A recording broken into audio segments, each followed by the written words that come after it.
Especially జీవార్థమైన ఉపదేశం అంగీకరించేవాడు, దేవుని ఒక వాక్యంలో మిమ్మల్ని నడిపించేవాడు. ఇది జీవార్థమైన ఉపదేశం. జీవార్థమైన ఉపదేశంను అంగీకరించడానికి జ్ఞానుల సహవాసం లభిస్తుంది. అంటే ఉపదేశం అంటే ఎవరైనా మిమ్మల్ని దేవుని భయభక్తిలో నడిపిస్తే మీకేం దొరుకుతుంది?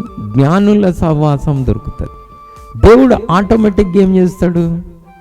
ఎవ్వరు జ్ఞానంకి మూలమేంది? యెహోవా యందు భయభక్తులు కలిగి ఉండుటే మూలం.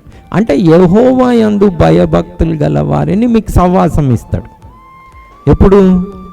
మీరు జీవార్థమైన ఉపదేశంని అంగీకరించినప్పుడు. సో చాలా ప్రాబ్లం ఏమొస్తుందంటే శిక్షణని అంగీకరించడు.